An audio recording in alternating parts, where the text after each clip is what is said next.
bỏ học linh sạch chụp bay cho time cho mùi nắng trọc bột nhô chơi linh cho mùi chơi ô chứ ngành khăn bỏ hay trọc bột nhô ní việc đó nơi khẳng cõi tè học dọc về khuyên trọc bột nhô việc đó mèo mấy thôi hai viên nước chơi chân ô linh mùi bỏ học cứ chứ ngành mỏng hay bỏ học linh ní ha bông ô hồn to ta cho mùi nắng sạch chụp bay cho sạch smell một bên miếng khăn tích hay dạng đã trăm cho mùi nắng bay vi cho mùi mỏng ngồi cứ chứ ngành khăn mỏng hay sạch chụp nắng bỏ ôn dồn trăm ở mặt méo hay xâm rạp ở một chú cứ nhộp vào cho mùi nắng một chú cái sangแต่បងប្អូនអត់មានកាសាំងទេបងប្អូនប្រើជាមួយទុំអំបិលក៏បានដែរតែដោយសារតែខែនេះគឺខែកំពុងពេញសបោកាសាំងអីចង់យើងប្រើកាសាំងទៅកាសាំងខ្ញុំប្រើ3ផ្លែ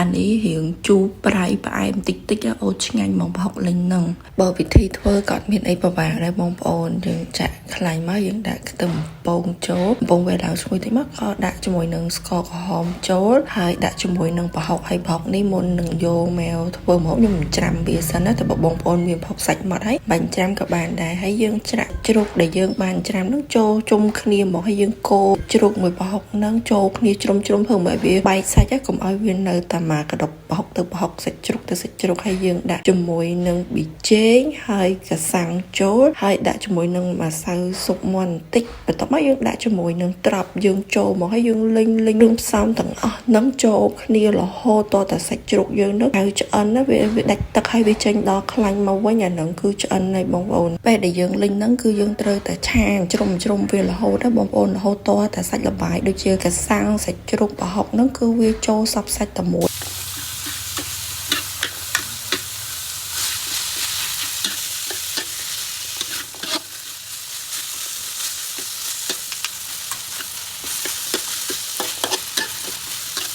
ហើយវាចេញទៅជាសម្បូរបែបនេះគឺប្រហុកលេងយើងនឹងឆ្អិនដែរហើយសម្រាប់ប្រហុកលេងពេលបងប្អូនប្រើជាមួយនឹងទុំអំបិលពណ៌វារៀងក្រមៅជាងនេះអានេះសាយើងប្រើជាមួយនឹងកាសាំងទៅឃើញវាពណ៌រៀងសប្រហុកលេងយើងគឺឆ្អិនរួចរាល់ហើយម្លក់គឺបងប្អូនដាក់តាមចំណូលចិត្តបានតែខ្ញុំនេះគឺមានតែ3មុខទេមានតែសក្តៅហើយនឹងនំពោះ